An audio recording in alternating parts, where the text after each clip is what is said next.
effects, but still, this world is going to be faster and faster. It's going to be more competitive and hard, harder between people. The world is faster, and not every human being is able to stand up against that demand. Are there any people here in the audience that consider themselves as sensitive? Yeah. Are there any people here that consider themselves, if you dare to speak up, as highly sensitive? Thank you. Thank you.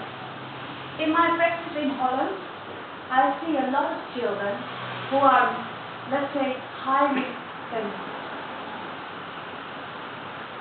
It's not always easy for these children to survive in their class, in the group, in their family.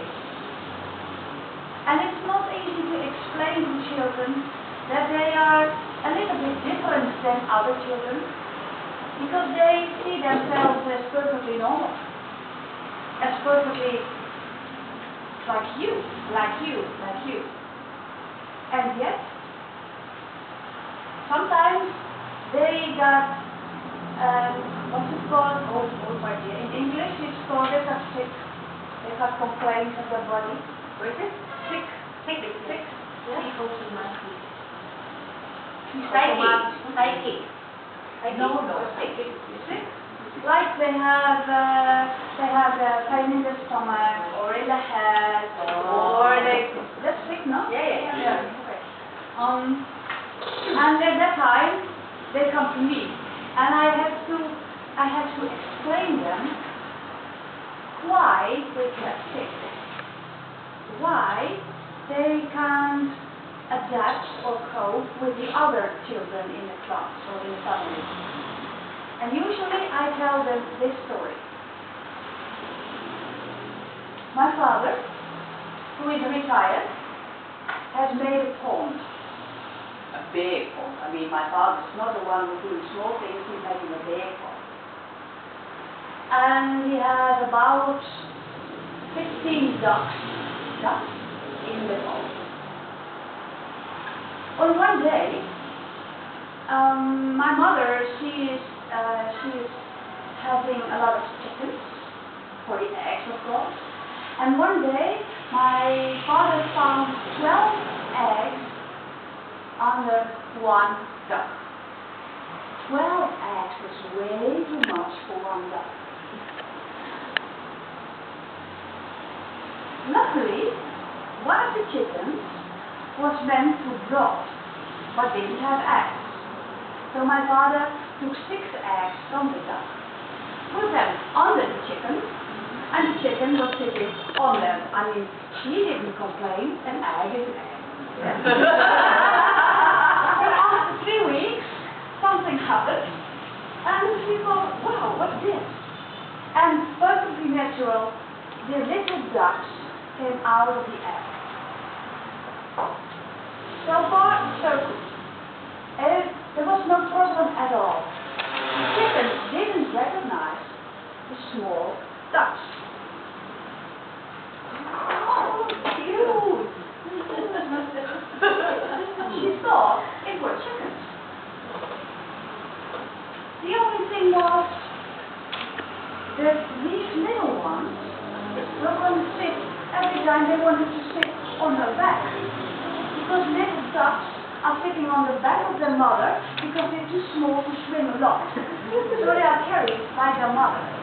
The chicken thought it's a little bit odd, but she allowed to say, okay, it's great. The second thing was that these little ones, didn't drink. Oh, yes, thank you. They didn't drink like normal chickens. They do like this, and then just.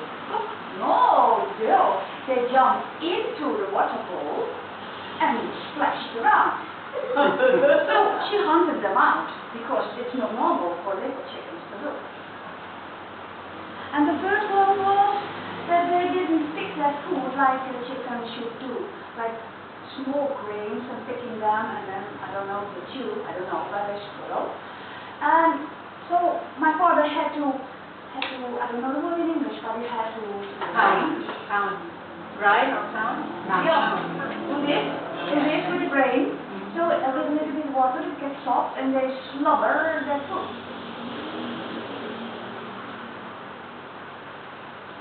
There were little ducks in a chicken world. You are a little duck in a chicken world. Children who are very sensitive are like little ducks in a chicken world. There's no difference. You cannot see the difference. They look the same. I mean, they all have feathers. They all have a beak. They have two, what's it called? Forks, yeah. But there's not much difference. You cannot see. I cannot see from the outside whether you are very sensitive or not. But this is a story I tell the children and help them to find their own capacity. Because if I tell them, there's nothing wrong with you, you're just a little duck in the chicken world. Find your own way. Find your own duck way. Then you will be happy. And they do, mostly. So thank you. Thank you.